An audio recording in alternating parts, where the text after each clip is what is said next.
alaikum to all the Muslims, and peace be upon you to all the non-Muslims. I want to try, if I can, to give a kind of a brief overview of why I chose to convert to Islam. And it's a little bit hard for me because it's a really long story, but you know, hopefully I'll be able to flesh out some things a little bit more in the future.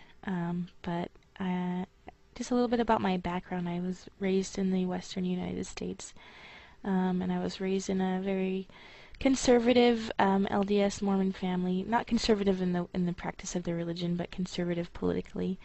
And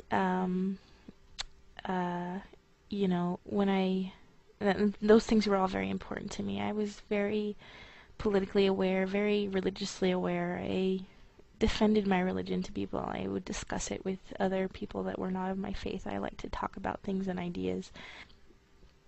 You know, when I was 17, I decided that I really wanted to learn Arabic, and it wasn't for any particular reason. It wasn't because I didn't know any Arabs, I didn't know anything about the Middle East, I didn't know about anything about Islam.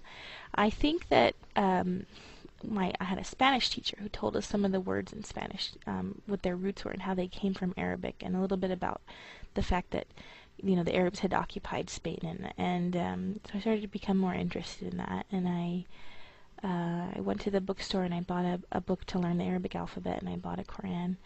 And I don't know what happened to that Quran. I never read that one, but I know it was like the major work in Arabic, so I wanted to have that.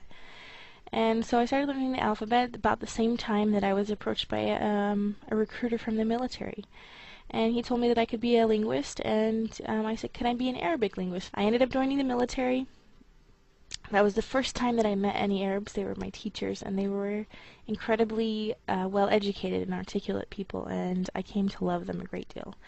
And, you know, I heard there was a woman who was Palestinian who was from Jordan, and she, I remember one of the first things that I asked her was, you know, what do you guys wear over there? Because she didn't, you know, she dressed like a Westerner, so it just came from a place of kind of complete ignorance, and I was curious, and she kind of looked at me, and she was like, the same things you wear?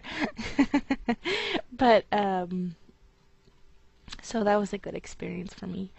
I ended up getting out of the military just prior to September 11th, and I loved being at the school. I loved learning Arabic. I would go to the library on post and watch Al Jazeera during my lunch times.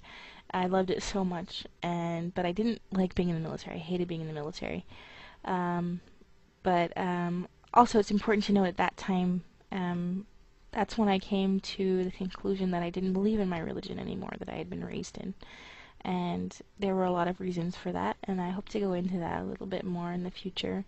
But I came to believe that kind of, you know, you can't prove that God exists, and you can't prove that God doesn't exist, and everyone has to make that decision. It's a very personal kind of decision, and when people would ask me why I didn't believe in God, I would say, you know, I can't tell you why I don't believe in God, because it's from my experiences and what I know about the world and what I know about and what I think about that. And you're not me, so you have to make your own decision. And I respected people, and I still had a lot of LDS friends. Well, but you know, I always respected that was something that was important to them, and I wasn't gonna try to mock them or ridicule them or try to force them to be like me. So when I came home from the military, I met a Lebanese man, and we got married. And during the time that we were married, I was able to travel to Lebanon and spend quite a bit of time with his family. And it was kind of one of the most eye-opening experiences that I've ever had, and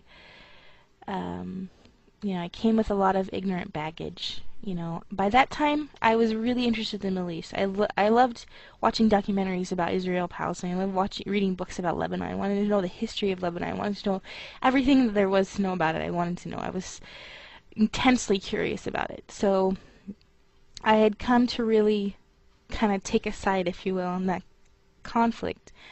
and but I didn't have much respect for, even though you know, I knew that Israel had done a lot of horrible things um, to the Palestinians and to the Lebanese. I still didn't have that much respect for the Lebanese or the Palestinians, who they were as a culture or anything like that. And so when I went there, that was the first time that I knew practicing Muslims. The first time that I saw someone pray. It was the first time I saw someone read the Quran. And I would ask them so many questions. You know, I was so, like, I thought I knew that women were oppressed. I just knew it, and I wanted to know why. Why did they do this way? Why was this like this? And why was this like this? Why did the women do this? Why weren't they allowed to do this? You know, and I saw my mother-in-law, and she was wearing, you know, she wore her scarf, and I just thought, she's so beautiful. You know, I why does she? I didn't want her to do it. I didn't want her to wear it. I wanted her to show everyone her beauty because she was a beautiful woman. And I came to have a different opinion of it as time went on.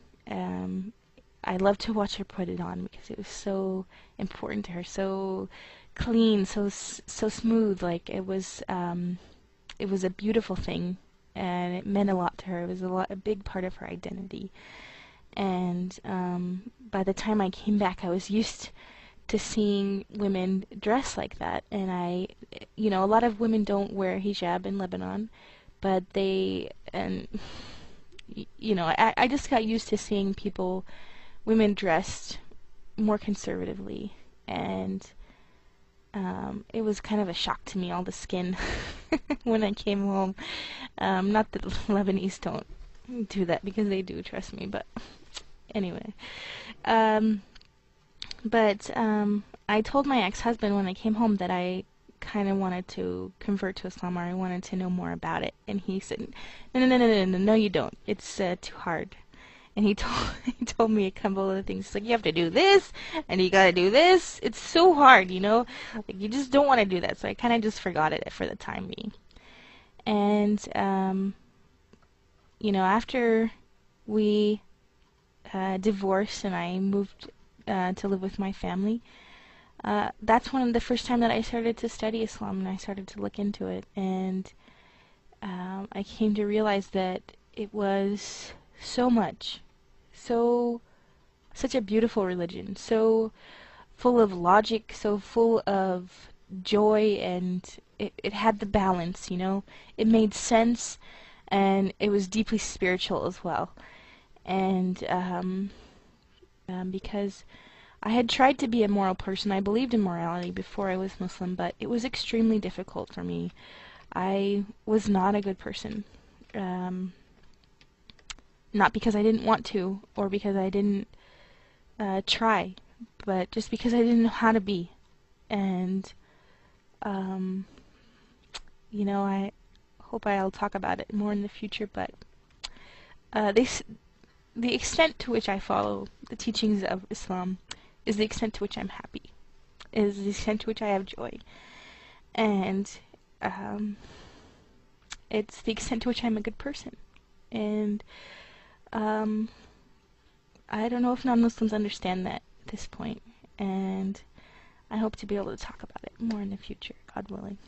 But I'm out of time here, so assalamu alaikum.